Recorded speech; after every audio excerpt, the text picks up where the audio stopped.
చాలాసార్లు మన జీవితంలో సక్సెస్ లేదు అని మనము కృంగిపోతూ ఉంటాం. విజయము లేదు అని కృంగిపోతూ ఉంటాం. నేను అనుకున్నది నా జీవితంలో నేను సాధించలేకపోయాను, నేను ఓడిపోయాను, నేను ఫెయిల్ అయిపోయాను, ఎంతగానో ప్రయత్నము చేసినప్పటికీ నా జీవితంలో నేను సాధించలేకపోయాను. అది ఉద్యోగము కావచ్చు, సంతోషము కావచ్చు, సమాధానము కావచ్చు, ప్రేమ కావచ్చు. నీ జీవితంలో నీవు కోల్పోయిన అనేకమైన వాటి విషయమై నీవు కృంగి ఉండవచ్చు. అయితే సమాధానకర్త అయిన దేవుడు తన్ను ప్రేమించిన వారందరినీ కూడా ఆయన ఆదుకుంటాడు. హల్లెలూయా. ఈరోజు నువ్వు ఫెయిల్ అయిపోయి ఉండొచ్చు, ఈరోజు సక్సెస్ లేదు నీ జీవితంలో, కానీ నీకు ఒక మార్గం పెట్టాడు దేవుడు. ఒక మార్గము దేవుడు పెట్టాడు.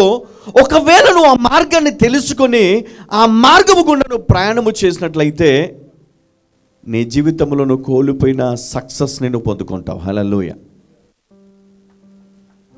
ఎంతమందికి ఆశ ఉంది నువ్వు కోల్పోయింది తిరిగి పొందుకోవడానికి?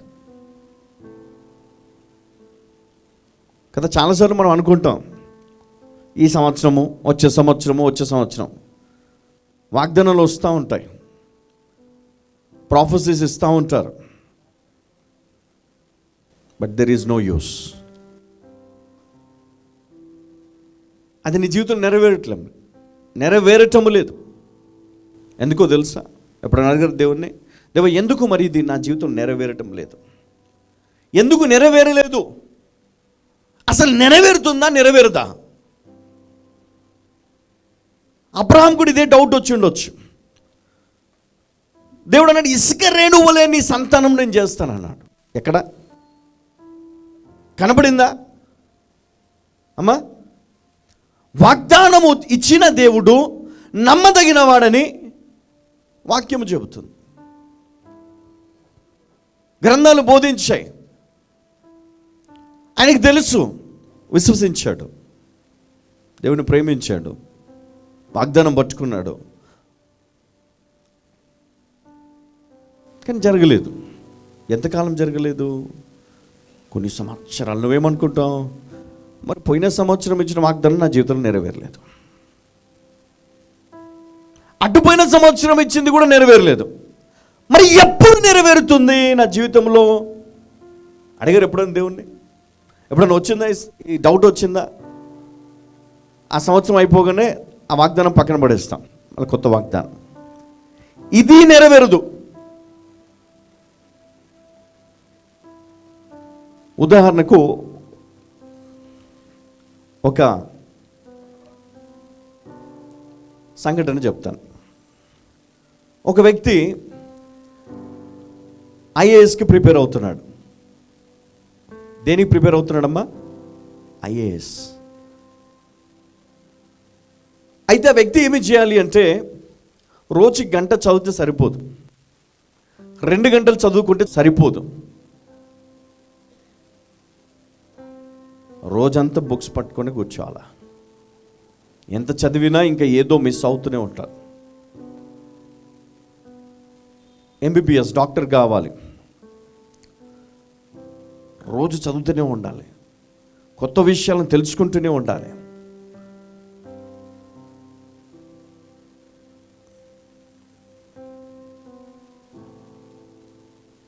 ఒకరోజు వస్తుంది పరీక్ష రాస్తాడు. విజయము వస్తుందా రాదా? కాన్ఫిడెన్స్ ఆ వ్యక్తిలో ఉందా లేదా? ఒకవేళ కాన్ఫిడెన్స్ ఉందనుకోండి, నేను పాస్ అవుతానని దానికి అర్థం ఏంటో తెలుసా? కష్టపడి చదివాడు కాబట్టి పాస్ అవుతాడని నమ్మకం ఉంది, ఖచ్చితంగా పాస్ అవుతాడు. ఒకవేళ చదవలేదనుకోండి, వస్తే వచ్చింది పోతే పోయింది, డబ్బులు చాలా ఉన్నాయి, వస్తే వచ్చింది పోతే పోయింది,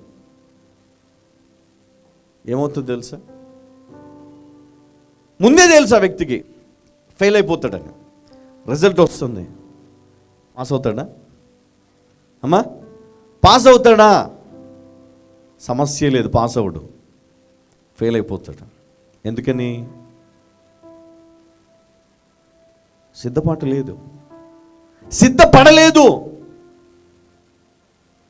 ప్రయత్నము చేయలేదు. ఎప్పుడైతే ఒక వాగ్దానము మనకు దేవుడు ఇస్తాడో ఆ వాగ్దానం నెరవేర్చుకోవడానికి నీవేమి చేయాలా? చూడండి, దేవుడు నీకు విత్తనం ఇచ్చాడు, ఆ విత్తనాన్ని నువ్వు ఏమి చేయాలి? దేవుడు అన్నాడు, ఇదిగో నీ జీవిత కాలంలో ఎప్పుడు కూడా నీకు కొదువ ఉండదు ఇంకా అని నీకు విత్తనాలు ఇచ్చాడు. నువ్వు దాన్ని ఏం చేయాలి? విత్తనాలు తీసుకొని వెళ్ళి మంచి నేలపైన దున్ని ఆ విత్తనాలు చల్లి ఆ పంటను కాపాడుకొని పండించి దాని యొక్క ఆహారమును, ఏదైతే పంట నీకు వస్తుందో పంటను జాగ్రత్తగా వాడాలి, జాగ్రత్తగా దాన్ని వాడాలి. తిరిగి ఆ సీజన్ వచ్చినప్పుడు నువ్వు మరొకసారి ఆ పంట వేయడానికి వీలవుతుంది. కొన్ని విత్తనాలు దాచిపెట్టుకోవాలి, మొత్తం తినకూడదు. జ్ఞానం గలవాడు చేసే పని. వాడి జీవిత కాలం అంతా కూడా బ్రతుకుతూనే ఉంటాడు. పొలం ఉంది, విత్తనాలు ఉన్నాయి, దేవుడిచ్చిన జ్ఞానము, దేవుడిచ్చిన బలము, కష్టపడతాడు, బ్రతుకుతాడు, చదువుతాడు, పాస్ అవుతాడు. కానీ వాగ్దానము మట్టుకు నెరవేరటం లేదంటే నువ్వు ఏమి చేసావని వాగ్దానం నెరవేరుతుంది. ఏం చేస్తున్నావు? విత్తనం వేసావు, ఎప్పుడో మళ్ళీ కోతకాలం టైంకి వచ్చి చూస్తే ఆ విత్తనం ఉంటుందా? ఉంటుందమ్మా చెప్పాలి, ఉంటుందా? కాపాడుకోవాల్సిన బాధ్యత లేదా? ఉందా లేదా? మన వాగ్దానము మన జీవితంలో నెరవేరడానికి నీ విశ్వాస జీవితము చాలా ప్రాముఖ్యమైనది. విశ్వాసం చాలా అవసరం. నీ జీవితంలో వాగ్దానం నెరవేరాలి అంటే, ఇదిగో దేవుడు నీకు ఇస్తానన్నది నీ జీవితంలో నువ్వు పొందుకోవాలి అంటే, దేవుడు నీకు చూపించినటువంటి వాగ్దాన దేశమును నువ్వు స్వతంత్రించుకోవాలంటే, నీ వంతు నువ్వేమి చేయాలి? ఏం చేయాలి? నువ్వు విశ్వాసముతో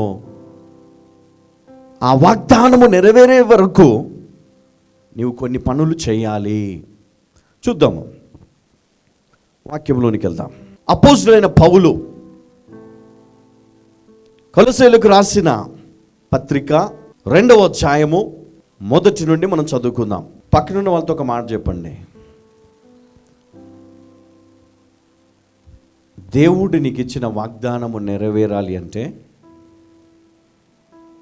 దేవుడు నీకు సూచించిన ప్రతి కార్యమును నీవు నెరవేర్చాలి. లేకపోతే వాగ్దానం నెరవేరు నీ జీవితంలో. క్రీస్తుతో ఎప్పుడైతే నీవు ఏకమవుతావో, సహవాసములో ఆయనతో కూడా కలిసి నువ్వు ఎప్పుడైతే నీ జీవిత ప్రయాణము నువ్వు చేస్తావో, క్రీస్తుతో కూడా నీ జీవితంలో సక్సెస్ నేను చూస్తావు. అది వాగ్దానము అయినా, అది దేవుడు నీ జీవితానికి సంబంధించిందైనా, పరలోక సంబంధమైన, అది ఆత్మ సంబంధమునైనా, ఏదైనా సరే దానిని నువ్వు పొందుకోగలవు. ఈరోజు వరకు నీ జీవితంలో లేని సక్సెస్ని వాగ్దానం ఉంది కానీ నెరవేర్పు లేదు, నెరవేర్చుకోలేదు. ఎందుకంటే విశ్వాసంలో పడిపోయావు ఎక్కడో. కానీ దేవుడు అన్నాడు, ఈరోజు ఈ సత్యమును నీకు నేను బయలుపరుస్తున్నాను. నువ్వేం చేయాలి? శ్రద్ధగా వినాలి. బయట ఎవరో పిలుస్తారు, ఫోన్ వస్తుంది, ఇవేవి నువ్వు పట్టించుకోవద్దు. వాక్యం పైన దృష్టి పెట్టండి. నీ జీవితం మారాలి అంటే, ఎంతవరకు నీ జీవితంలో జరగనిది జరగాలి అంటే, పొందుకోవాలి అంటే వాక్యాన్ని శ్రద్ధగా వినండి. దేవుడు మీతో మాట్లాడుతుండే రోజు. హల్లెలూయా. అమ్మ ఇప్పుడు చదువుకుందాం.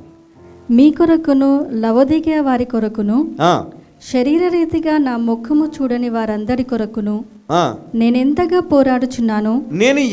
పోరాడుచున్నానో మీరు తెలుసుకొనగోరుచున్నాను. వారు ప్రేమయందు అదుకబడి సంపూర్ణ గ్రహింపు యొక్క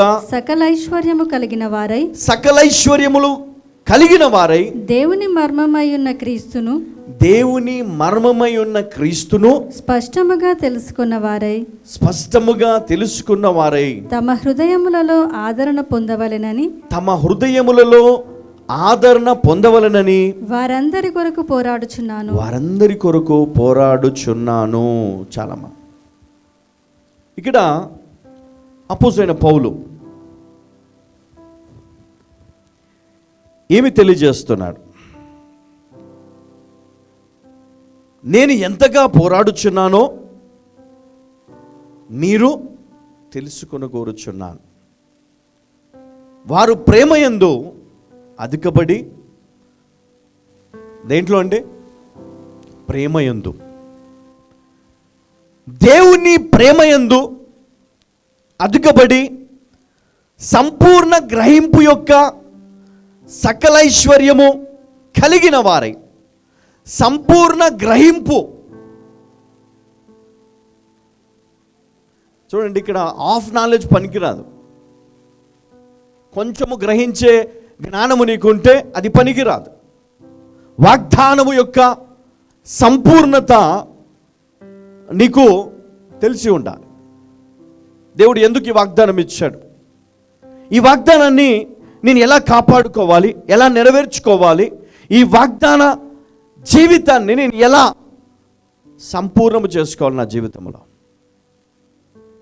ఒక వ్యక్తి పెరిగి పెద్దవాడు కావాలి. ఆ వ్యక్తి జీవితంలో దేవుని వాగ్దానము నెరవేరాలి అంటే ఆ వ్యక్తి జాగ్రత్తగా, అంచెలంచెలుగా దేవుని యందు భయభక్తులు కలిగి, భయమునందు భక్తినందు పరిపూర్ణ విశ్వాసములో ఎదిగిన వాడై, దేవుని నామమును గణపరిచిన వాడై, దేవుణ్ణి హెచ్చించువాడై ఎదుగుచూ ఉండాలి. దేవుని నామానికి అతని ద్వారా ఎలాంటి కీడు ఉండకూడదు. దేవునికి ఆ వ్యక్తి దూషణగా మారకూడదు. శత్రువులు ఆ వ్యక్తిని చూసి ఆ దేవుణ్ణి దూషించకూడదు. అలాంటి జీవితాన్ని జీవించాలి. ఎప్పుడైతే నువ్వు దేవుని కృపను నువ్వు క్యారీ చేస్తావో, ఎప్పుడైతే దేవుని కృపలో నువ్వు జీవిస్తావో, దేవునికి మహిమకరంగా జీవించాలి. దేవునికి మహిమకరంగా మన జీవితము ఉండాలి. దేవునికి ఉపయోగకరముగా మన జీవితము మార్చుకోవాలి. దేవునికి పనికిరాని జీవితం ఎందుకు? దేవునికి ఉపయోగపడని జీవితము ఎందుకు? దేవుడు అసహించుకునే జీవితము ఎందుకు? దేవునికి అవసరం లేదు. దేవుడు నీ జీవితంలో ఆ వాగ్దానము నెరవేర్పు జరగాలి అంటే ఏముండాలి? హాఫ్ నాలెడ్జ్ పనికిరాదు కదండి. హాఫ్ నాలెడ్జ్ ఉండకూడదు. అంటే వాగ్దానం నెరవేరాలని ఆశ ఉంటుంది, కానీ దేవుని చిత్తాన్ని మర్చిపోతాం. వాగ్దానము నెరవేర్పు నా జీవితంలో జరగాలి, నేను గొప్పవాడిని అయిపోవాలి, నేను బ్లెస్ అయిపోవాలి, అన్నింటిలో నేను దీవించబడాలి, పొలములో, ఉద్యోగములో, బిజినెస్లో, ప్రతి విషయంలో బ్లెస్ అయిపోవాలి, అందరిలో మంచి పేరు రావాలి, నేను ఉన్నతమైన స్థానంలో నేను ఉండాలి, అందరూ బలా నమ్మకమైన మంచి వ్యక్తి కదా, దాసుడా, ఇంకేమనాలా? గొప్పవాడు, బ్లెస్డ్ మ్యాన్, బ్లెస్డ్ ఫ్యామిలీ. వాగ్దానం నెరవేరిపోయింది. ఏం చేస్తాం? వాగ్దానం నెరవేరితే ఏం చేస్తాం? దేవునికి ఏమని చేస్తావా? ఏం చేయవు. పోనీ దేవుని సేవ చేస్తావా? చేయవు. పోనీ దేవుని కొరకు సాక్షిగా బ్రతుకుతావా? బ్రతకవు. మరి ఎందుకు దేవుడు నీ జీవితంలో ఈ వాగ్దానమును నెరవేర్చాలి? ఎందుకు దేవుడు నీ జీవితంలో మరి గొప్ప కార్యము చేయాలి? నువ్వు ఆశపడ్డావు, తప్పులేదు. పొందుకోవాలనుకున్నావు, తప్పులేదు. ప్రయత్నం చేసావు, తప్పులేదు. కానీ శోధన రాగానే, బాధలు రాగానే, భయము కలగగానే, ఇబ్బందులు కలగానే దేవునికి దూరంగా వెళ్ళిపోతావు. ఎందుకో? కొన్నిసార్లు నువ్వు దేవుని సన్నిధిలో ఎలా ఉంటావు? నమ్మకమైన వ్యక్తిగా ఉండవు. నువ్వు హాఫ్ నాలెడ్జ్, కొన్ని రోజులు ఇక్కడ, కొన్ని రోజులు అక్కడ, కొన్ని రోజులు అక్కడ, కొన్ని రోజులు ఇక్కడ, ఎక్కడ సరిగా ఉండవు. ఎక్కడ కూడా కరెక్ట్గా నీ మైండ్ పనిచేయదు. కొన్ని రోజులు డౌట్ పడతావు, సందేహపడతావు. ఎందుకు సందేహం నీకు? ఎందుకు దేవుని పట్ల నీకు అంత సందేహము?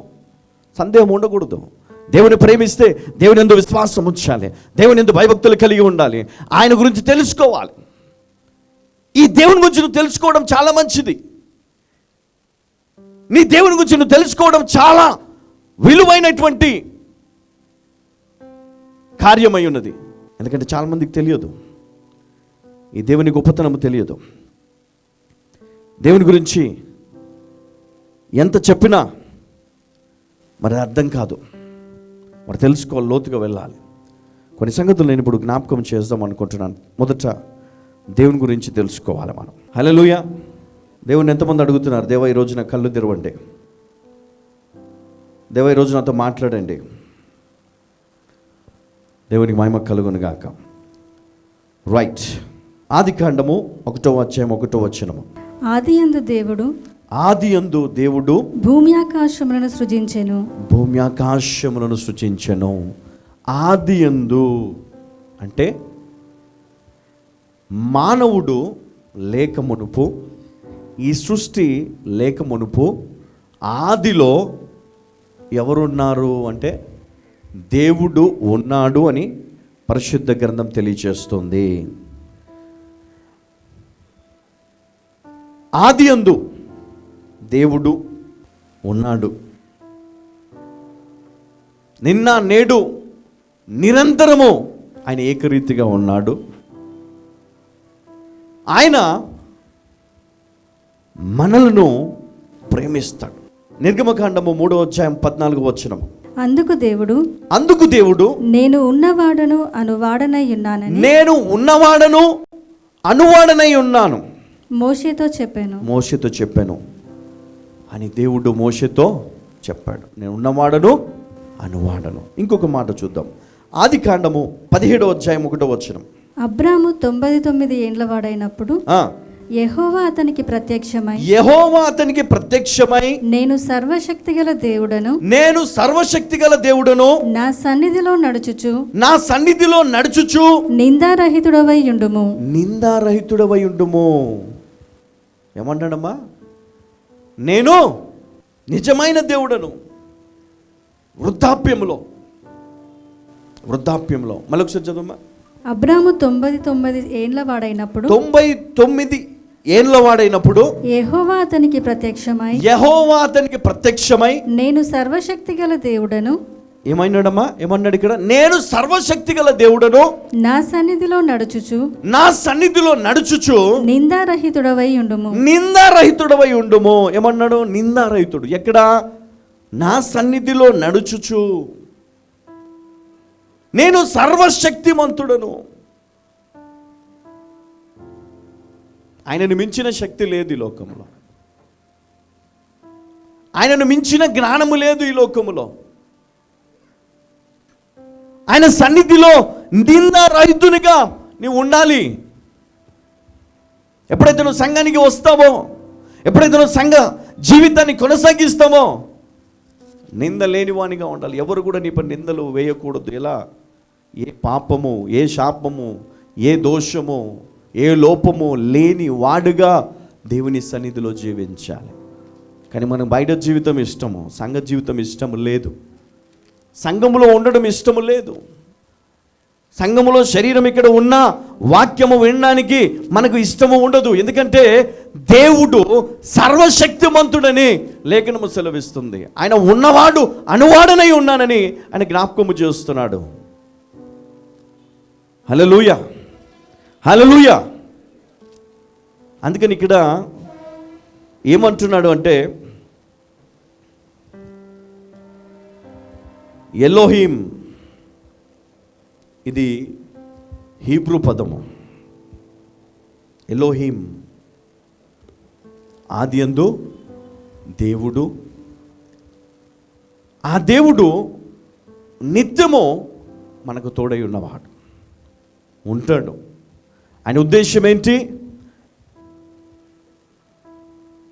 కొలస్సి 2:2 ఏమంటున్నాడు? నేను ఎంతగా పోరాడుచున్నానో మీరు గోరుచున్నాను. వారు ప్రేమయందు అతుకబడి సంపూర్ణ గ్రహింపు యొక్క సకలైశ్వర్యము కలిగిన వారై దేవుని మర్మమై ఉన్న క్రీస్తును స్పష్టముగా తెలుసుకున్న వారే. క్రీస్తును ఎలా తెలుసుకోవాలంట? కొంచెం కొంచెం కాదు కదా, పూర్తిగా తెలుసుకోవాలి, అర్థం చేసుకోవాలి, ఆలోచించాలి. సంపూర్ణ జ్ఞానము గలవారమై దేవుని యందు నిలిచి ఉండులాగున దేవుడు ఈరోజు మనలను నూతనమైన మనస్సును, హృదయమును, ఆలోచనను కలగచేసి నీతిమంతులుగా దేవుడు మనల్ని నిలబెట్టాడు.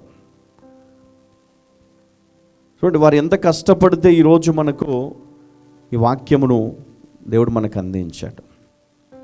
వారు ఎన్ని బాధలు పడితే, ఎంత వేదన పడితే, ఎంత హింసను వారు పొందితే ఈరోజు మనము ఈ వాక్యమును వినగలుగుతున్నాం. అందుకని మన జీవితంలో ఒక వాగ్దానము నెరవేరాలి అంటే, సక్సెస్ని మనం పొందుకోవాలంటే, మన జీవితము సంతోషంగా కొనసాగాలి అంటే దేవుని పట్ల మనము ఎలాంటి ఉద్దేశం కలిగి ఉన్నాం? సంపూర్ణమైన గ్రహింపు యొక్క సకలైశ్వర్యము కలిగిన వారమై ఉండాలి. దేవుని పట్ల చాలాసార్లు మనకు అవగాహన లేక ఈ దేవుడు వినడు, ఈ దేవుడు చేయడు కదా. చాలామంది ఏమంటారు, బ్రదర్ నేను ఎన్నిసార్లు వాగ్దానం తీసుకున్నా ఎప్పుడు నా జీవితంలో నెరవేరలేదు. ఇక్కడ వాక్యం ఏమని సెలవిస్తుంది? చదవమ్మా. నేను ఎంతగా పోరాడుచున్నాను మీరు తెలుసుకుని గోరుచున్నాను. వారు ప్రేమయందు అతుకబడి సంపూర్ణ గ్రహింపు యొక్క సకలైశ్వర్యము కలిగిన వారై దేవుని మర్మమయ్యున్న క్రీస్తును స్పష్టముగా తెలుసుకున్న వారై తమ హృదయములలో ఆదరణ పొందవలెనని వారందరి కొరకు పోరాడుచున్నాను. చదవండి. బుద్ధి జ్ఞానముల సర్వ సంపదలు ఆయన యందే గుప్తములై ఉన్నవి. ఏంటండి? బుద్ధి జ్ఞానములు సర్వ సంపదలు ఆయన యందే దాచి ఉన్నవి. అందుకని ఆయన గురించి నువ్వు ఏం చేయాలి అంటే పూర్తిగా నువ్వు తెలుసుకోవాలి.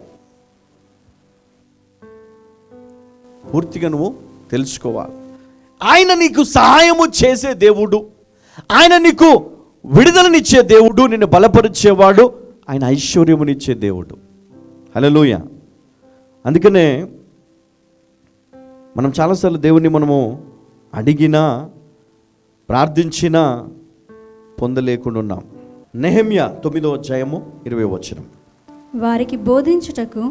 వారికి బోధించుటకు నీ ఉపకార ఆత్మను దయచేసితివి. నీవిచ్చిన మన్నాను ఇయ్యక మానలేదు. ఏం ఆత్మ కలిగి ఉన్నాడనైనా?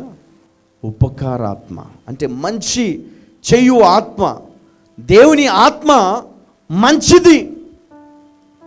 మరి ఆ ఆత్మ కలిగి ఉన్నాడు.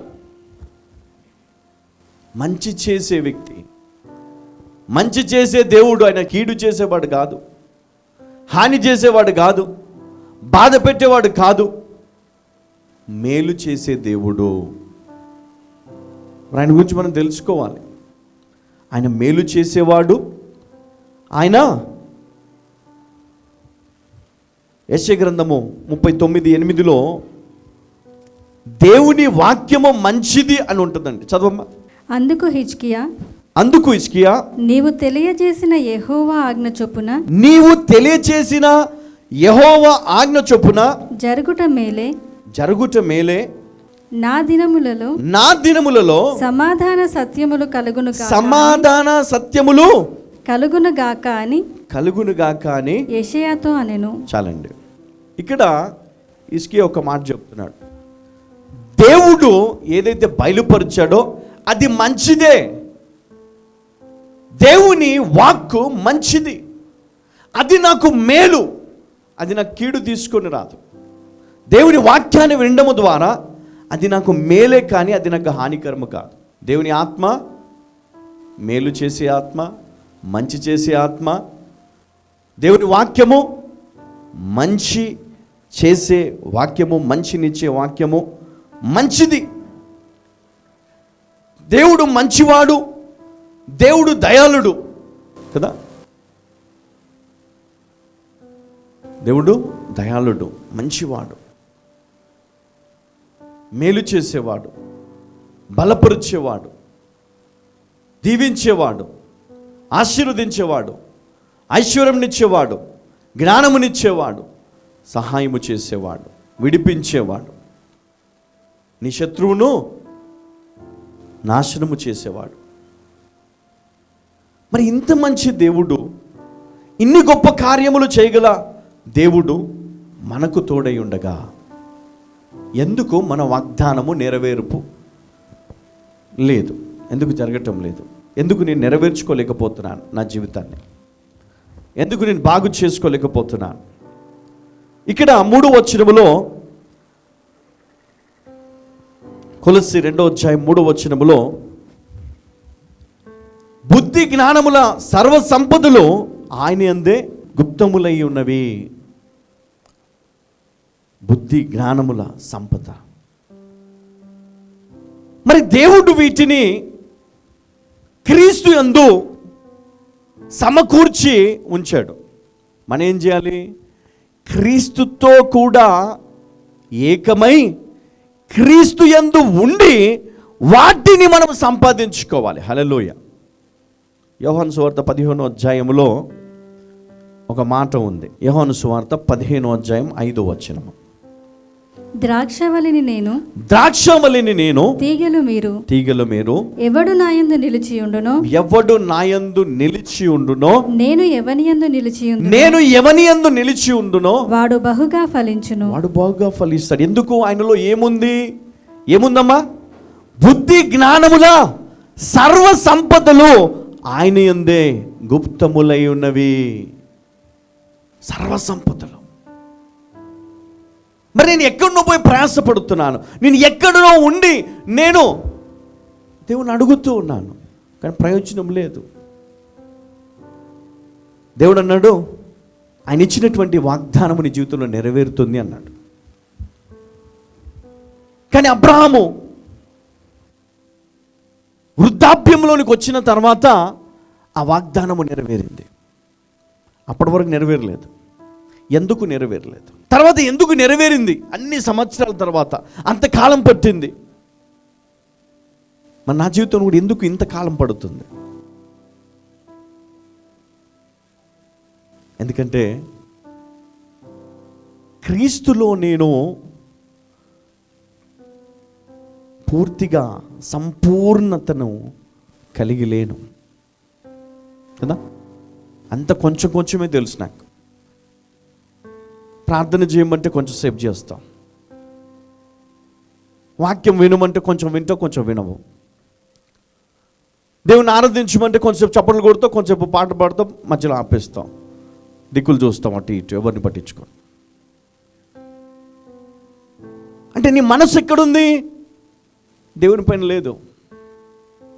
నీ మనసు ఎక్కడో ఉంది. హాఫ్ నాలెడ్జ్ అంటే కొంచెమే తెలుసు, సగమే తెలుసు, నీకు పూర్తిగా తెలియదు. విశ్వాసం కూడా నువ్వు కొంచెం నమ్మకం పెట్టుకుని కొంచెం అపనమ్మకం ఉంది నీ లోపట. కొంచెం తెలుసు, కొంచెం తెలియదు. నీ శత్రు గురించి కొంచెం తెలుసు, కొంచెం తెలియదు. మన నీ జీవితం ఎప్పుడు మారుతుంది? నువ్వు సక్సెస్ కావాలి, కానీ సక్సెస్ లేదు. ఎందుకు? ఏమో, ఎందుకో తెలియదు, ఫెయిల్ అయిపోయాను, ఎందుకో తెలియదు, ఉద్యోగం రాలేదు, ఎందుకో తెలియదు, నేను ఆశీర్వదించబడలేదు, ఎందుకో తెలియదు, నా జీవితం పూర్తిగా పాడైపోతుంది. ఎందుకో తెలియదు, రీజన్ తెలియదు, సమాధానము లేదు. సమాధానము లేదు నా దగ్గర. 4వ వచనం, ఎవడైనను చక్కని మాటల చేత మిమ్మును మోసపరచుకుండునట్లు ఈ సంగతిని చెప్పుచున్నాను. అపోస్తలుడైన పౌలు ఇదిగో కొలస్సీల వారికి చెప్తున్నాడు. ఏమని? ఎవడైనను చక్కని మాటల చేత మిమ్మును మోసపరచక ఉండునట్లు మీరు జాగ్రత్త పడాలా. తర్వాత, నేను శరీర విషయంలో దూరముగా ఉన్నను, ఆత్మ విషయంలో మీతో కూడా ఉండి మీ యోగ్యమైన ప్రవర్తనను క్రీస్తునందలి మీ స్థిర విశ్వాసమును చూచి ఆనందించుచున్నాను. చూడండి, అపోస్తలుడైన పౌలు శరీర విషయంలో వారికి దూరంగా ఉన్న, ఆత్మ విషయంలో వారితో కూడా ఉండి వారి ప్రవర్తన విషయంలో ఆయన గమనిస్తూ ఉన్నాడు. అంటే దేవుడు నీకు వాగ్దానం ఇచ్చినప్పుడు, దేవుడు శరీర విషయంలో ఆయన నీకు దూరముగా ఉండవచ్చు, కానీ ఆయన ఆత్మస్వరూపి కాబట్టి ఆత్మ చేత ఆయన నీతో కూడా ఉండి నేను నడిపిస్తూ ఉన్నాడు. నీ జీవితంలో జరుగు ప్రతిదీ కూడా ఆయన గమనిస్తూ ఉన్నాడు. నీ ప్రవర్తనను చూస్తున్నాడు, నీ ఆలోచన విధానం చూస్తున్నాడు, నీ చురుకుతనమును చూస్తున్నాడు, నీ అబద్ధపు మాటలను చూస్తున్నాడు. ప్రతిదీ కూడా దేవుడు గమనిస్తున్నాడు. ఎలాగా? చూడండి, ఇక్కడ అపోస్తలుడైన పౌలు ఏ విధంగానైతే ఆయన కొలసీయులకు తెలియజేస్తున్నాడో, ఏమని? నేను ఆత్మ విషయంలో నేను మీతో కూడా ఉన్నాను. ఏమన్నాడమ్మా? నేను శరీర విషయంలో దూరముగా ఉన్నను, ఆత్మ విషయంలో మీతో కూడా ఉండి. హల్లెలూయా. ఏమన్నాడమ్మా? ఈ వ్యక్తిని చూడండి, ఇక్కడ ఎక్కడో ఉన్నాడు. శరీర విషయంలో నేను మీకు దూరముగా ఉన్నాను, ఆత్మ విషయం నేను ఎక్కడున్నాను? హల్లెలూయా. ఎక్కడున్నాను? మీతో కూడా. హల్లెలూయా. అంటే దేవుడు మరి ఎక్కడ ఉన్నాడు ఈరోజు? మీతో కూడా ఉన్నాడు. చెప్పండి, పక్కన వచ్చి చెప్పండి, దేవుడు మీతో ఉన్నాడని చెప్పండి కదా. ఎవరు లేరు, ఎవరు చూడరు, ఎవరు పట్టించుకోరు, ఎవరు నా ప్రార్థన వినరు అని అనుకోవడానికి వీలు లేదు. దేవుడు నీ ప్రార్థన ఆలకిస్తాడు, దేవుడు నీ పరిస్థితిని చూస్తాడు, దేవుడు నీ విషయంలో సమస్తమును తెలుసుకుంటాడు. హల్లెలూయా. ఒకవేళ నువ్వు దేవుడు చూడట్లేదు, దేవుడు ఆలోచించాడంటే నీ అంత అజ్ఞాని ఎవరు లేరు. ఒక అపోస్తలుడైన పౌలు ఆయన ఆత్మానుసారమైన అభిషేకముతో, ఆత్మానుసారము ఆయన ఆ స్థలమునకు వచ్చి వారిని చూస్తున్నాడు.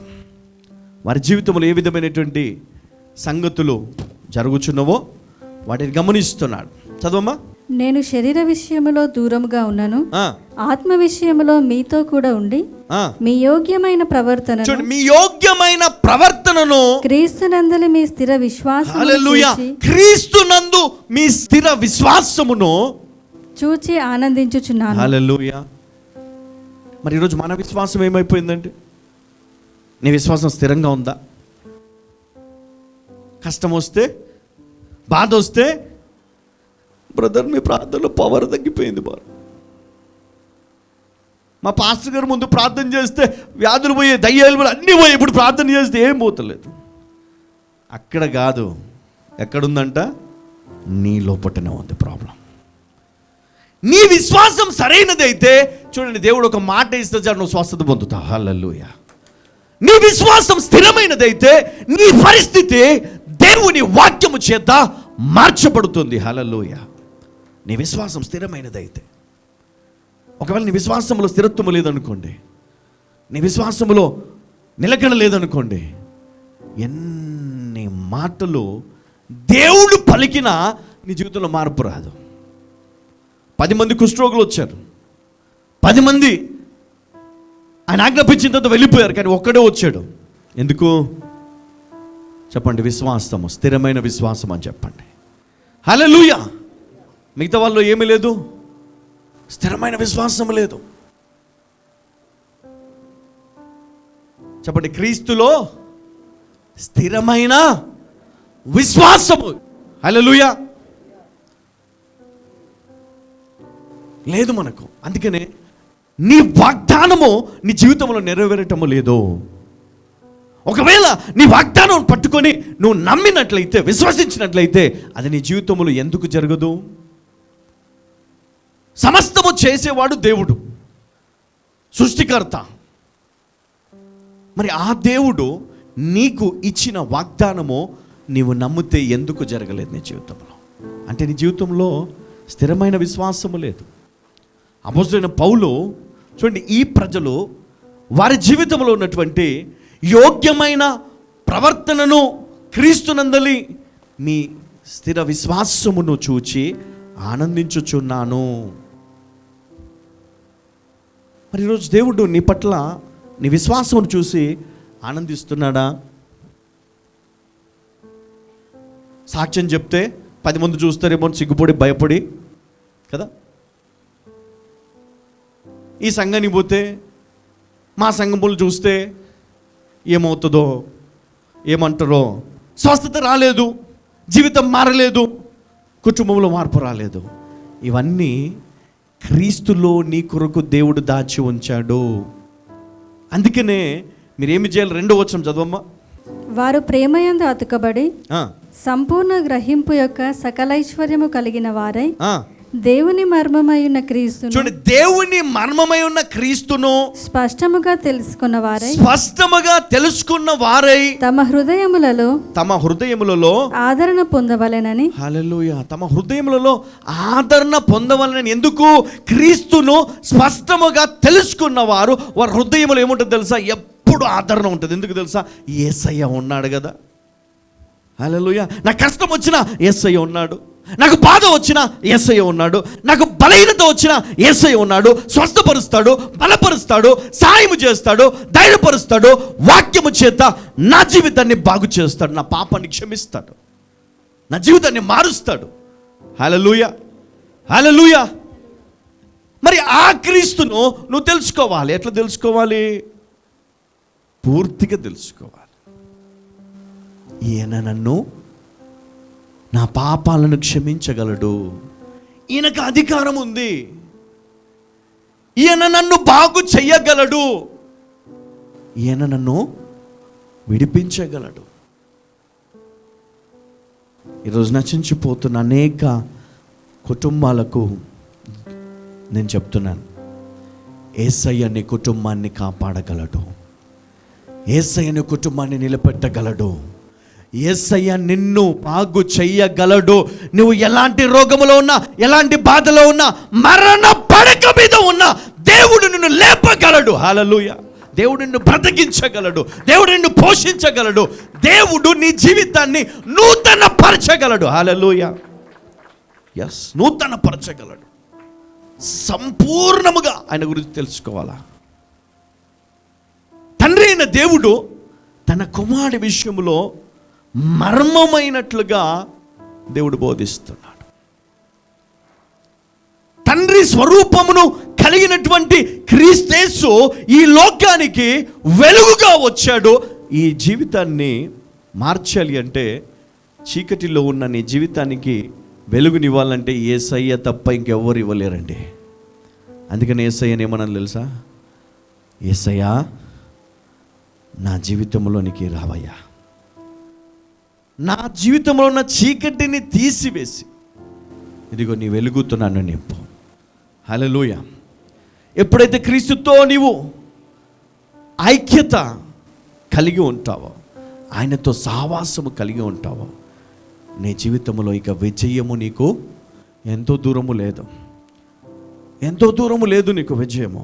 అది ఎంత గొప్ప కాడి అయినా, ఎంత గొప్ప సమస్య అయినా అది నీకు అతి సమీపంలో నువ్వు పొందుకోగలవు. హల్లెలూయా, హల్లెలూయా. స్థిరమైన విశ్వాసము లేకపోతే సాతానుడు నిన్ను కింద పడేయగలడు.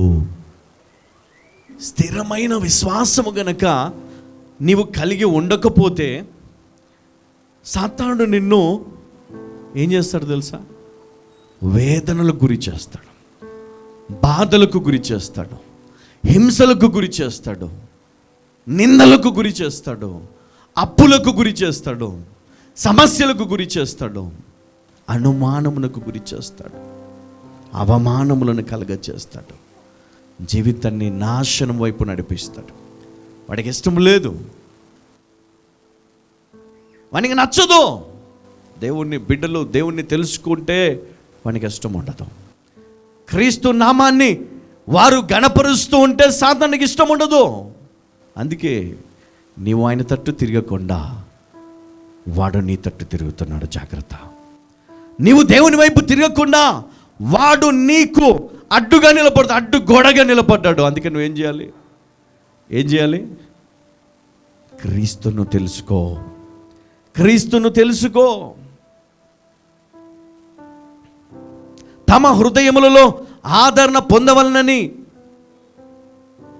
వారందరి కొరకు పోరాడుచున్నాను. దేవునిలో ఐశ్వర్యం ఉంది, క్రీస్తులో జ్ఞానం ఉంది, వివేచన ఉంది, స్వస్థత ఉంది, అభివృద్ధి ఉంది, విజయము ఉన్నది, సమాధానం ఉన్నది, శాంతి ఉన్నది, ప్రేమ ఉన్నది. క్రీస్తులో మన కొరకు దేవుడు వీటన్నిటినీ దాచి ఉంచాడు. అందుకనే క్రీస్తులోనికి నువ్వు వెళ్ళాలి. హల్లెలూయా. ఆయనలోనికి వెళ్ళిన నీవు సమస్తమును పొందగ. అందుకనే ఎవడు నా యందు నిలిచి ఉంటాడో వాడు బహుగా ఫలిస్తాడు అంటాడు. ఎందుకో తెలుసా? బుద్ధి, వివేచన, జ్ఞానము, అభివృద్ధి, ఐశ్వర్యము, సంతోషము, సమాధానము సమస్తము క్రీస్తులో ఉన్నవి కనుక నీవు ఆయన యందు ఉన్నప్పుడే నీవు ఫలిస్తావు.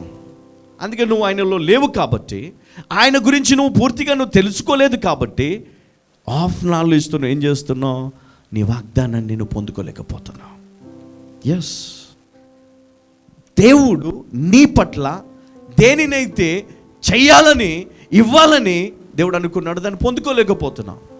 నువ్వేం చేస్తున్నావు? ఎవరు నిందిస్తున్నావు? నువ్వు సంఘాన్ని, సంఘ కాపర్ని. దేవుడు అంటాడు, సంఘాన్ని, సంఘ కాపర్ని నిందించడం వల్ల నీకు ఒరిగేది ఏమీ లేదు. దేవుడు నిన్ను నిందిస్తున్నాడు. ఎవరు నిందిస్తున్నాడు? నిన్ను. అందుకనే అబ్రాహాముతో ఏమన్నాడు? నీవు నిందారహితునిగా ఉండాలి నా సన్నిధిలో. హల్లెలూయా. మరి మనం ఎక్కడున్నాం? ఇప్పుడు దేవుని సన్నిధిలో ఉన్నాం. ఏం చేస్తున్నాం? ఏమో వెతుకుతున్నాం, మనకు అక్కడ ఉన్నది ఏదో అది వెతుకుతున్నాం. కానీ దేవుడు దేనినైతే మీకు ఇవ్వాలనుకుంటే దాన్ని పొందుకోవట్లేదు. అది అది అది అది అడగటం లేదు. తండ్రి అయిన దేవుడు కుమారుని ఇచ్చాడు మనకి. హల్లెలూయా. ఆ కుమారుని పొందుకోవాలా? క్రీస్తును పొందుకోవాలను, క్రీస్తులో జీవించాలి. హల్లెలూయా. అందుకే ఏమంటున్నాడు ఇక్కడ 2వ వచనంలో, సంపూర్ణ గ్రహింపు యొక్క సకలైశ్వర్యము కలిగిన వారై దేవుని మర్మమై ఉన్న క్రీస్తును, దేవుని మర్మమై ఉన్న క్రీస్తును స్పష్టంగా తెలుసుకున్న వారై మనము జీవించాలి. వారి కొరకే దేవుని వాగ్దానములు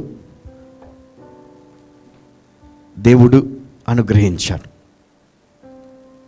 వారి కొరకే అపోజిట్ అయిన పౌలును దేవుడు ఎన్నుకున్నాడు, అభిషేకించాడు. నీ కొరకే యేసుక్రీస్తును తండ్రి అయిన దేవుడు అభిషేకించాడు. నీ కొరకే తండ్రి అయిన దేవుడు క్రీస్తును ఈ లోకానికి పంపాడు. నీ కొరకే ఆయన రక్తమును చిందించాడు.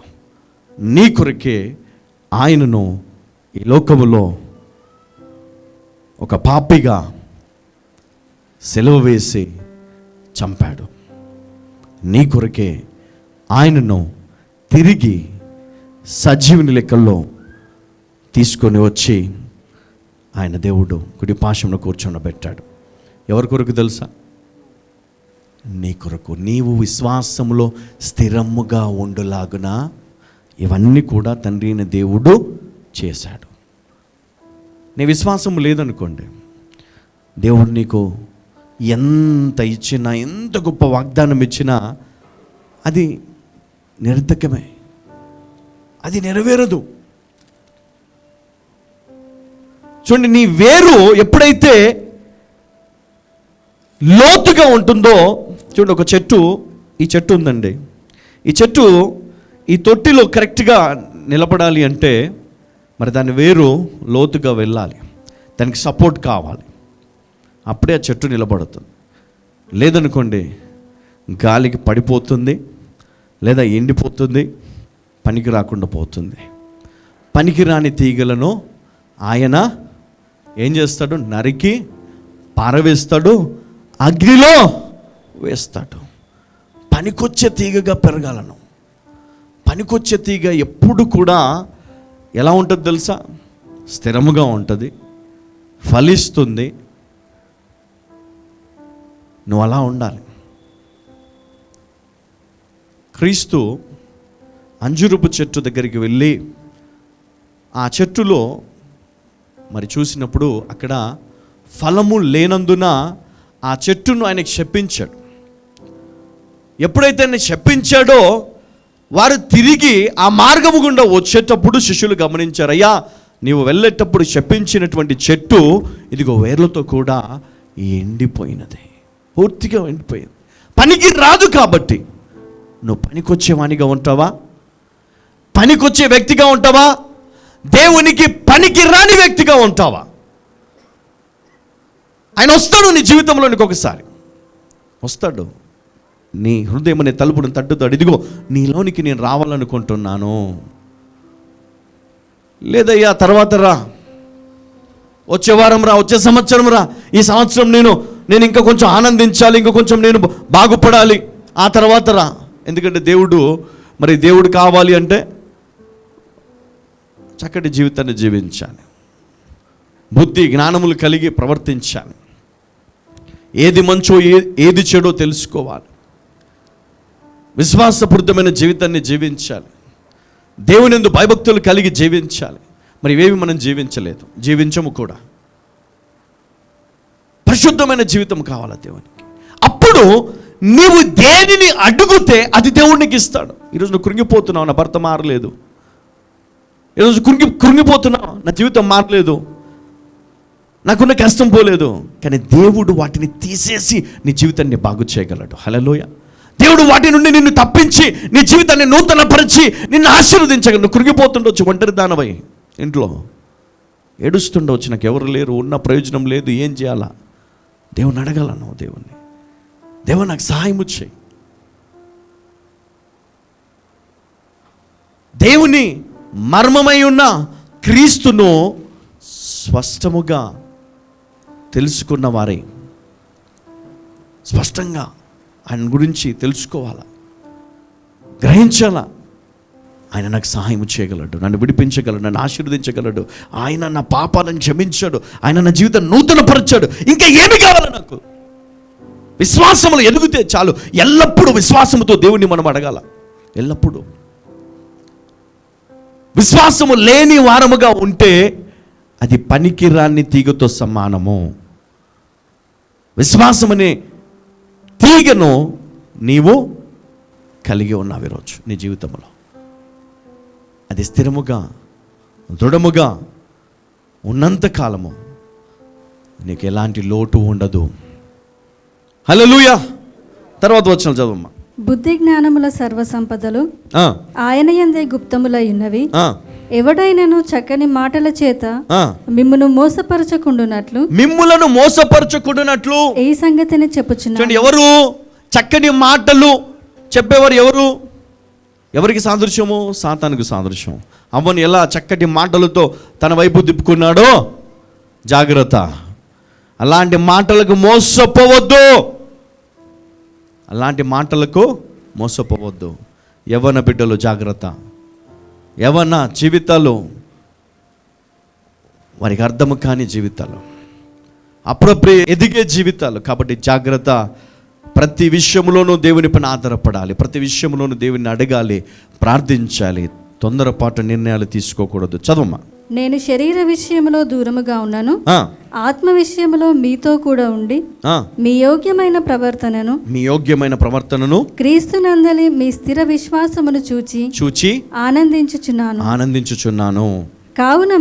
కావున మీరు ప్రభువైన క్రీస్తు యేసును అంగీకరించిన విధముగా ఆయన యందు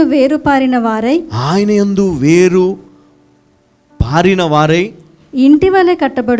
ఇంటి వలె కట్టబడుచు మీరు నేర్చుకొనిన ప్రకారముగా విశ్వాసమందు స్థిరపరచబడుచు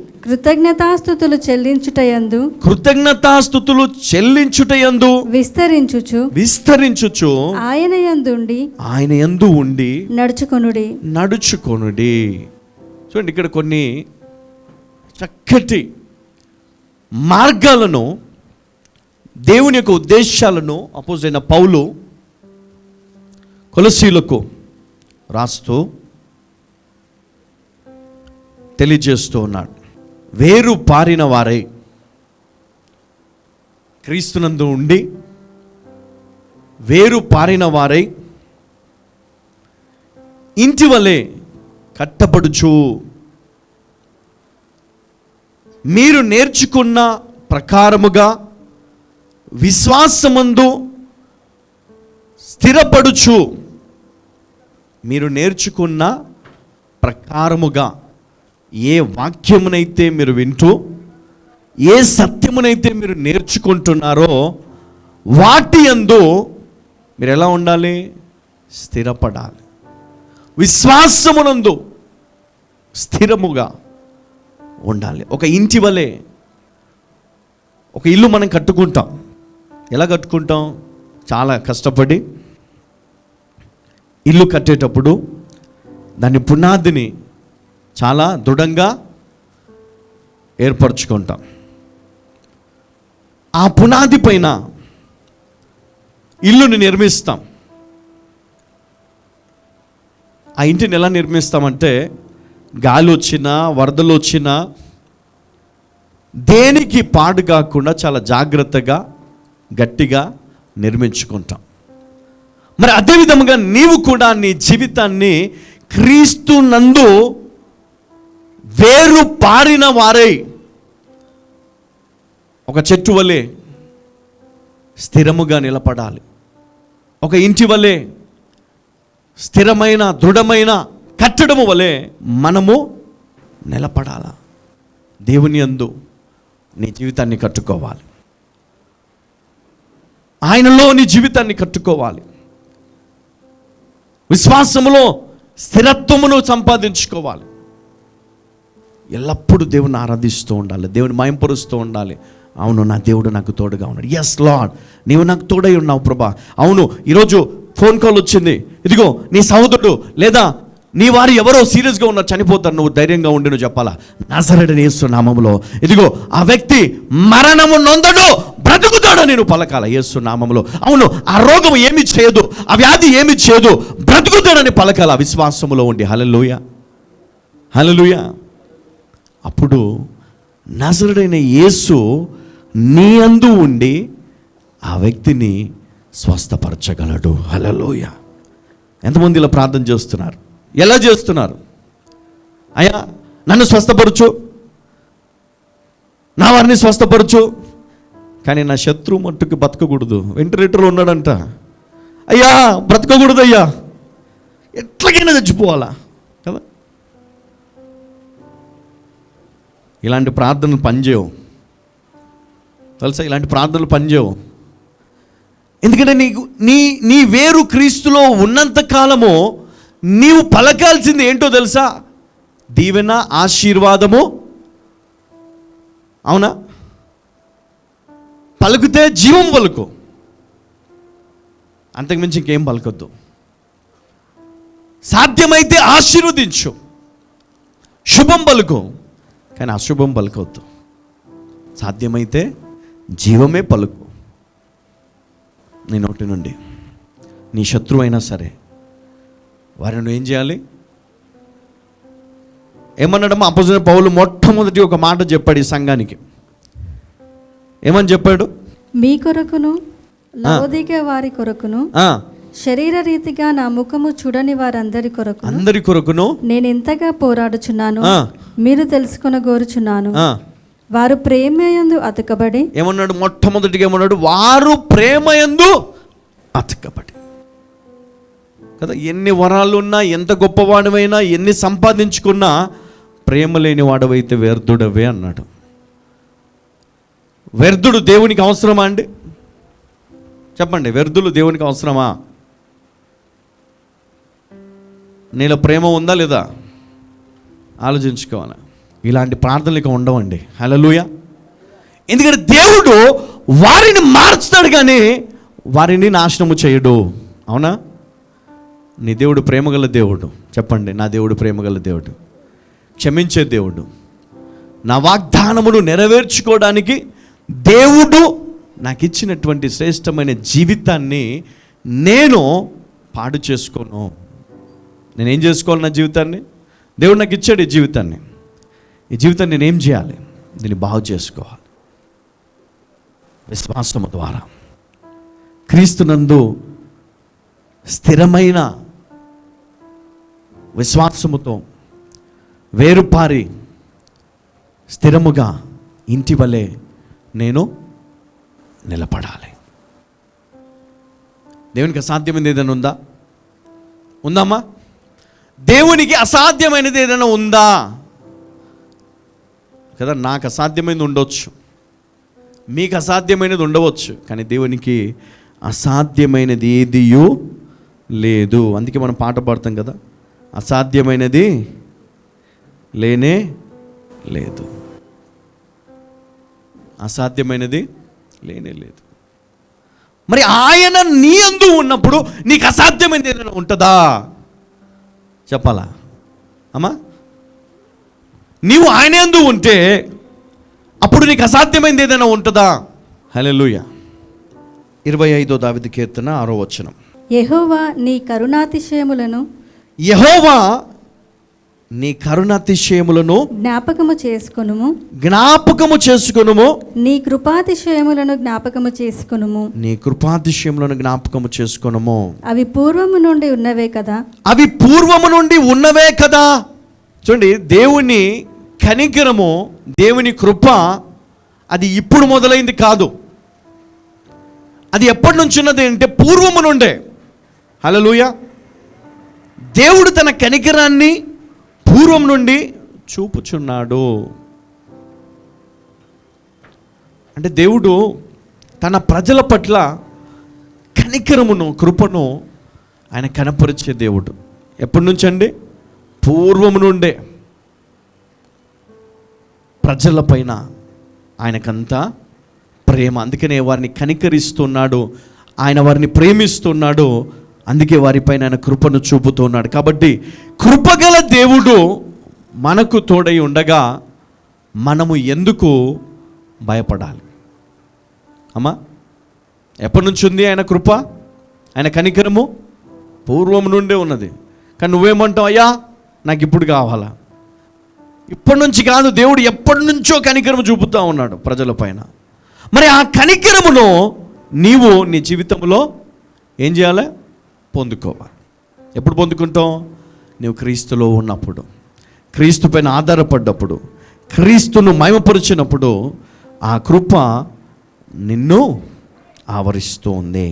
యాకోబు 5వ అధ్యాయం 11వ వచనం.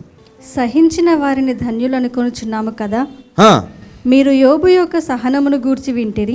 ఆ, ఆయన ఎంతో జాలియు కనికరమును గలవాడని ఎవరండి? యోబు ఎంతో జాలి కనికరం గలవాడని మీరు తెలుసుకొని ఉన్నారు. మీరు తెలుసుకొని ఉన్నారు.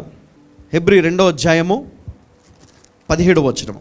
కావున ప్రజల పాపములను పరిహారము కలుగజేయుటకై ఆ, దేవుని సంబంధమైన కార్యములలో దేవుని సంబంధమైన కార్యములలో కనికరమును నమ్మకమును గల ఆ, ప్రధాన యాజకుడగు నిమిత్తము ఆ, అన్ని విషయములలో ఆయన తన సహోదరుల వంటి వాడు కావలసి వచ్చెను. హల్లెలూయా. దేవుడు కనికరము గల ప్రధాన యాజకుడు. ఆయన కనికరము కలిగిన వ్యక్తి, ప్రధాన యాజకుడు మనకు. ఎందుకంటే దేవుడు అతనిని, క్రీస్తును మన కొరకు కనికరం గల కుమారుడిగా, కనికరాన్ని మన పట్ల చూపించే వ్యక్తిగా దేవుడు తీసుకొని వచ్చాడు. అందుకనే ఆయన మనల్ని చూసి కనికరపడి మన జీవితాల కొరకు, మన పాపము శాపము కొరకు ఆయన మన కొరకు బలయ్యాడు. ఎవరన్నా అవుతారమ్మా? అవుతారా? ఒక వ్యక్తి చనిపోతున్నాడు, ఒక బాటిల్ బ్లడ్ కావాలని అడిగితేనే గజగజగజ వణికిపోతాం మనం. అదేంటి బ్రదర్, ఒక బాటిల్ బ్లడ్ ఇస్తే మళ్ళీ నేను లేస్తానా? మరి యేసయ్య రక్తమంతా పోతే ఆయన పరిస్థితి ఎట్లుండొచ్చు అండి? మరి యేసయ్య మన కొరకు రక్తం ఇచ్చినప్పుడు, ఆ రక్తం కార్చి ప్రాణం పెట్టినప్పుడు, అరే నేను రక్తం ఇచ్చి నా ప్రాణం పెడితే కూడా వీడు మారలేదు అన్నది ఎంత బాధ ఉంటుందండి ఆయనకి. ఒకవేళ మారితే ఎంత సంతోషం ఆయనకు, ఎంత సంతోషం కదా. దేవుడు ఆయన మనిషి కంటే గొప్ప కనికరం గలవాడంట. నువ్వు రక్తమే ఇచ్చినవేమో, నేను ప్రాణమే పెట్టినాను అంటాడు. హల్లెలూయా, హల్లెలూయా. మరి అలాంటి గొప్ప వ్యక్తి నా జీవితంలో ఉంటే నేను ఎందుకు ఫెయిల్ అవుతానండి? అలాంటి గొప్ప వ్యక్తి నాకు తోడు ఉంటే నేను ఎందుకు మోసపోతాను, ఎందుకు బాధపడతాను, ఎందుకు ఇబ్బంది పడతాను చెప్పండి. అయితే ఈ రోజు నుండి నీవు కూడా ఆయన యందు ఆధారపడాలి. ఎందుకంటే ఆయన కృప అంత అధికముగా ఉంది నీ పైన. ఆయన కృప ఇప్పటి నుండి కాదు, ఎప్పటి నుంచి ఉందండి కదా? ఈ భూమి పుట్టక ముందు నుంచి ఆయన కనికరం చూపుతూనే ఉన్నాడు. కానీ ఆయన కనికరాన్ని మనం అర్థం చేసుకోలేదు, ఆయన కృపను మనం అర్థం చేసుకోలేదు. నువ్వు ఏ మార్గంలో ఉన్నా, ఎక్కడ ఉన్నా, ఏ పరిస్థితిలో ఉన్నా, అక్కడ ఒక నిమిషం ఆగి యేసు నామములో నాకు సహాయం కావాలని నువ్వు అడుగు. విశ్వాసముతో దేవుడు నీకు సహాయం చేస్తాడు. హల్లెలూయా.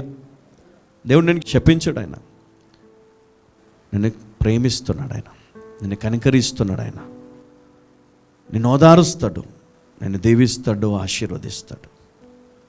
నువ్వేమి చేయాలా? ఆయన దగ్గర రావాలా, నిన్ను నువ్వు తగ్గించుకోవాలి, నీ జీవితాన్ని మార్చుకోవాలా, ప్రశాంతమైన వాతావరణంలోనికి నువ్వు రావాలా, ఏకీభవించాలి. క్రీస్తుతో కూడా నీవు ఐక్యము కావాలి, క్రీస్తులో ఐక్యము కావాలి, క్రీస్తులో నిలిచి ఉండాలి. ప్రేమగలవాడు, ప్రేమగల స్త్రీగా, పురుషునిగా నువ్వు ఉండాలి. మంచి వ్యక్తిగా, మంచి జీవితాన్ని జీవించాలి. నీ పేరు చెప్తే నీ వారు సాక్ష్యం ఇవ్వాలి కదా. నీ వారు నీ మంచితనం చూసి సాక్ష్యం ఇచ్చేది బదులు నీ చుట్టూ అల్లుకున్న కొన్ని నిందలను తీసుకొని నీ పైన రాళ్ళు వేస్తాను. దాన్ని నువ్వు భయపడొద్దు. ఆ రాళ్ళు నిన్ను తాకవు. హల్లెలూయా. యేసయ్యను నిందించారు, హింసించారు, బాధ పెట్టారు, అవి ఏవి కూడా ఆయన ఏం చేయలేదు. అవన్నీ కూడా నీకు మహిమను తీసుకొని వస్తాయి. హల్లెలూయా.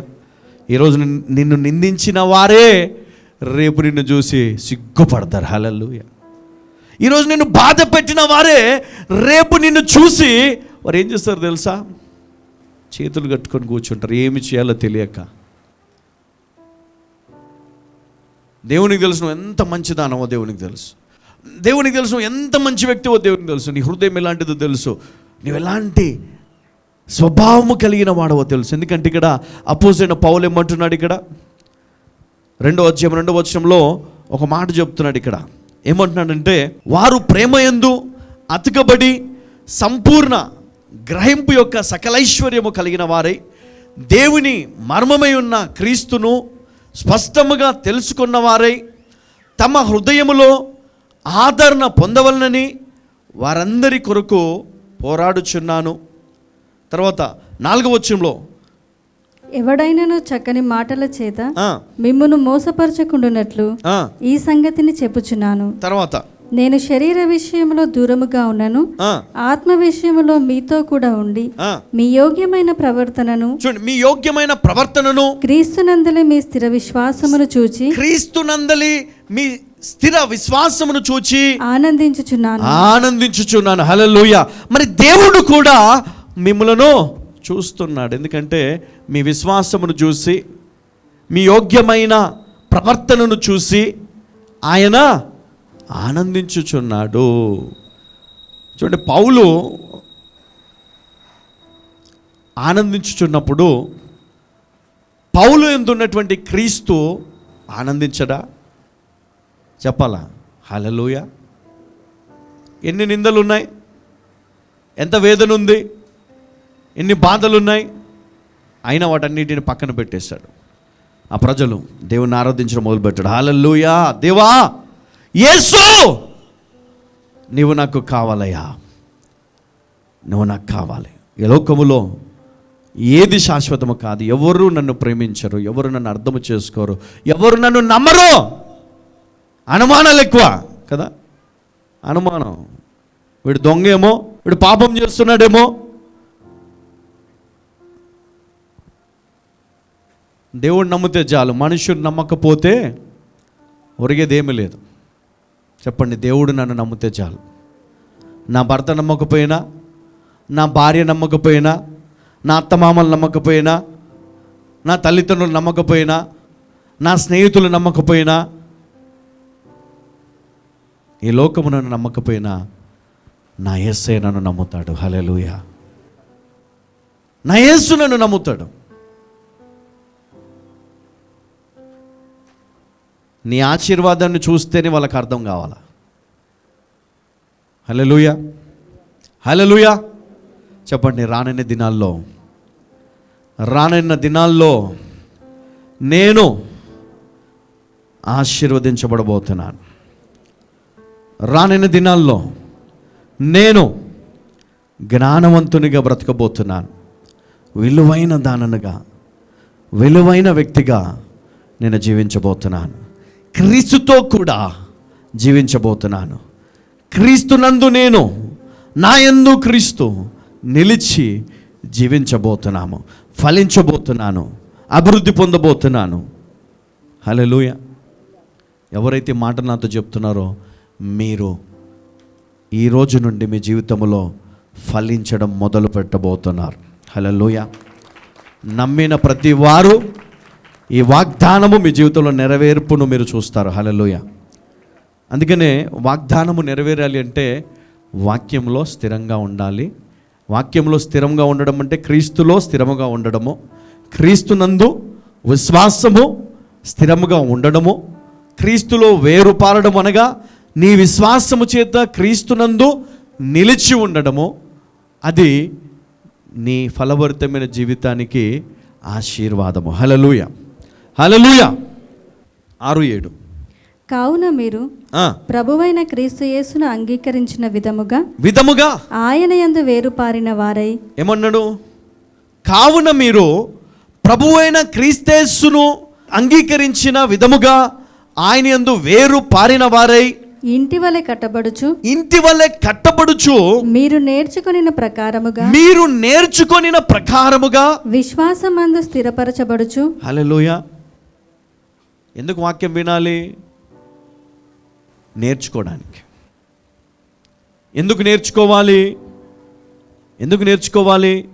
మీరు నేర్చుకొనిన ప్రకారముగా విశ్వాసమునందు, అంటే మీరు నేర్చుకోవడం ద్వారా, ఆ యొక్క వాక్యము ద్వారా క్రీస్తేసును గూర్చి మీరు తెలుసుకునేటప్పుడు విశ్వాసం అనే వరము చేత మనము నింపబడతాం. ఇది ఒక అభిషేకం. విశ్వాసం అనేది ఒక గిఫ్ట్ కాదు, ఇది ఒక అభిషేకం. అందరికీ ఉండదు విశ్వాసం. దేవుడు ఎవరికైతే ఇస్తాడో వారే దీనిని పొందుకుంటారు. ఆ అభిషేకం నీలో ఉందా? విశ్వాసం అనే అభిషేకం నీలో ఉందా? లేకపోతే ఇదిగో ఈరోజు ఈ వాక్యం వింటుండగానే దేవుడు విశ్వాసం అనే అభిషేకముతో దేవుడు నిన్ను నింపబోతున్నాడు. హల్లెలూయా. చదవమ్మా. కృతజ్ఞతాస్తుతులు చెల్లించుటయందు విస్తరించి. ఏం చేయాలా? కృతజ్ఞతాస్తుతులు చెల్లించుటయందు ఏం చేయాలి? విస్తరించుచు. కృతజ్ఞతాస్తుతులు, కృతజ్ఞత, థ్యాంక్స్ గివింగ్. కృతజ్ఞతను దేవునికి చెల్లించాలి. ఏ విధంగా చెల్లించాలి? ఏ విధంగా చెల్లించాలి? సాక్ష్యము ద్వారా, కానుకల ద్వారా. దేవుడు ఏ జీవితాన్ని అయితే జీవించమన్నాడో, ఏ మార్గములనైతే నీకు సూచించాడో వాటి యందు నిలకడగా ఉండి జీవించడము ద్వారా దేవునికి మహిమకరంగా జీవించవచ్చు.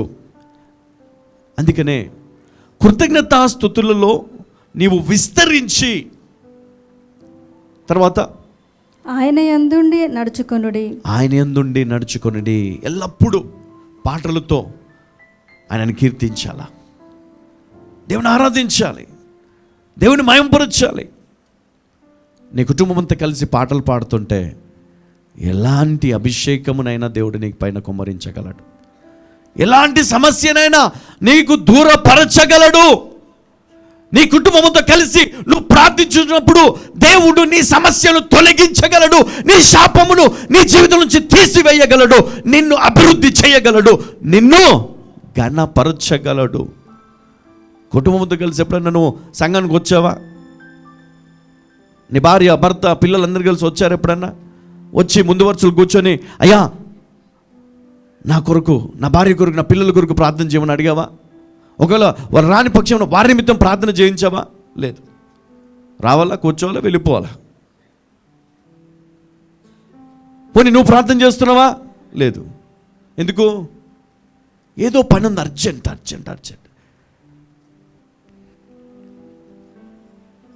ఆఫ్ నాలెడ్జ్, తెలియకపోవడం. నీకు సంఘానికి ఉన్న ప్రాముఖ్యత నీకు తెలియదు. సంఘంలో నువ్వు ఏ విధంగా ఉండాలో నీకు తెలియదు. సంఘానికి రావడం అంటే వచ్చి వాక్యం వినడం కాదు. సంఘ కాపరిని కలవాలా, సంఘ కాపరి యొక్క ఆశీర్వాదం తీసుకోవాలా.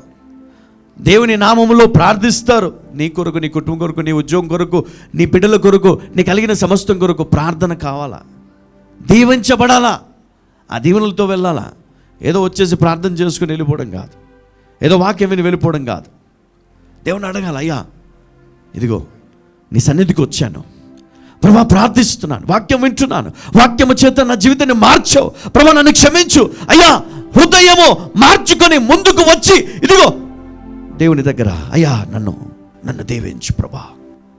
ఎప్పుడైతే దైవజనుడు వచ్చి తన చెయ్యి మీ పైన వేసి ప్రార్థిస్తాడో, ఇదిగో తన యందు ఉన్న దేవుడు నిన్ను తాకి నిన్ను స్వస్థపరుస్తాడు, నిన్ను బలపరుస్తాడు, నిన్ను దీవిస్తాడు.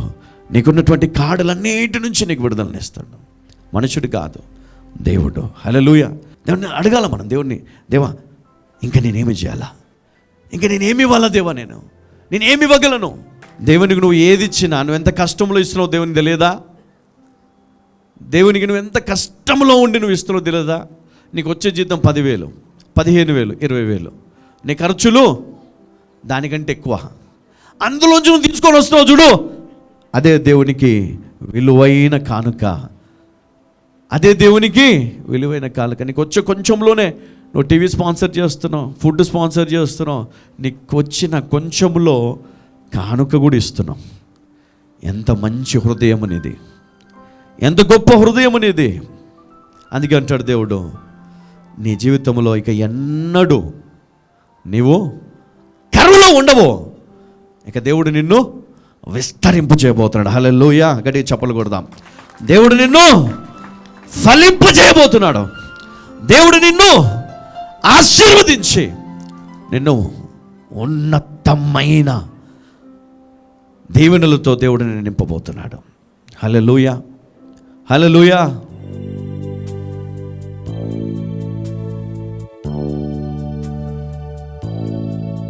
అబ్రహాము వలె ఇదిగో వాగ్దానం ఉన్న ఆలస్యమైన వాగ్దానం నెరవేరింది. ఈరోజు నీవు కూడా నీ జీవితంలో పొందుకోబోతున్నావు. దేవా, మహోన్నతుడా, మహిమగల తండ్రి, మహిమగల రాజా, నీ బిడ్డలందరినీ బట్టి వందనాలయ్యా. అయ్యా, నీ బిడ్డలందరినీ బట్టి వందనాలు చెల్లిస్తున్నాను. మహిమగల రాజా, మహోన్నతుడా, నీకు వందనాలు ప్రభా. తండ్రి, ఈ వాక్యములో ఉన్నటువంటి శ్రేష్టమైన దైవన ఆశీర్వాదములు ఇదిగో ఈరోజు ఎవరైతే వాక్యం విన్నారో వారందరిపైన కుమ్మరించండి ప్రభా. ప్రతి ఒక్కరిపైన కుమ్మరించండి. వారి హృదయంలోనికి ప్రభా గొప్ప నెమ్మదిని కుమ్మరించండి. వారి హృదయంలో ఉన్న టెన్షన్స్ అన్ని తీసివేయండి, భయము తీసివేయండి, బాధ తీసివేయండి. అయ్యో, నాకు పిల్లలు లేరు కదా, అయ్యో నాకు వివాహం జరగలేదు కదా, అయ్యో నాకు ఉద్యోగం లేదు కదా, అయ్యో నేను ఆశీర్వదించబడలేదు, అయ్యో నా జీవితంలో ఏది నేను సాధించలేదు, ఏది నేను పొందుకోలేదు. దేవుడు అన్నాడు, దిగులు పడకు సోదరుడా, సోదరి, దిగులు పడకు, దిగులు పడకు. నువ్వు క్రీస్తులో ఉన్నావు, కలవరమొద్దు, దిగులు పడకు. నువ్వు క్రీస్తులో ఉన్నావు. నువ్వు ఏదైతే నువ్వు కోల్పోతున్నావో, ఏదైతే పొందుకోలేదో దానికి రెండంతలుగా దేవుడు ఆశీర్వదిస్తాడు. 5 రొట్టెలు 2 చేపలను దేవుడు ఏ విధంగా ఆశీర్వదించాడో నిన్ను దేవుడు అదే విధంగా ఆశీర్వదించబోతున్నాడు. 5 రొట్టెలు 2 చేపల వలె దేవుడు నిన్ను విస్తారముగా దేవుడు నిన్ను ఫలింపచేయబోతున్నాడు. నీ ఆత్మతో ప్రతి బిడ్డను దర్శించినందుకు వందనాలు. ఇక్కడ ఉన్న ప్రతి ఒక్కరిని కూడా, ప్రతి బిడ్డను నువ్వు నాయన నీ ఆత్మతో దర్శించినావు ప్రభా, నీకు వందనాలు. యోగ్యమైన మంచి జీవితాన్ని వారు జీవించులాగున ప్రభా, వారు క్రీస్తులో వేరుపారి విశ్వాసములో స్థిరులై జీవించులాగున నీ కృపను దయచేసినందుకు వందనాలు చెల్లిస్తున్నాను. ఇక ముందు కూడా నాయన నీ బిడ్డల జీవితంలో గొప్ప కార్యములు, గొప్ప విజయము అనుగ్రహించండి. ఏ వాగ్దానం అయితే వారు పట్టుకున్నారో ఆ వాగ్దానము నాయన ఇదిగో నెరవేరును గాక, నెరవేరును గాక. ఏ వాగ్దానము కొరకైతే వారు ఎదురు చూస్తున్నారో ఆ వాగ్దానం ఈ నెలలో నెరవేర్చబడును గాక. యేసు నామములో అసాధ్యమైన కార్యాలు ఈ నెలలో దేవుడు జరిగించును గాక, జరిగించును గాక. నాయన అది ఎలాంటి రోగమైనా యేసు నామములో ఈ రోజే వారికి విడుదల కలుగును గాక. స్వస్థతను దయచేయండి, మరణాన్ని కొట్టివేయండి, మరణ భయమును తీసివేయండి. ప్రతి రోగము నుండి వారికి విడుదల దయచేసి మహిమ పొందమని యేసు పరిశుద్ధం ప్రార్థిస్తున్నాను తండ్రి. ఆమేన్.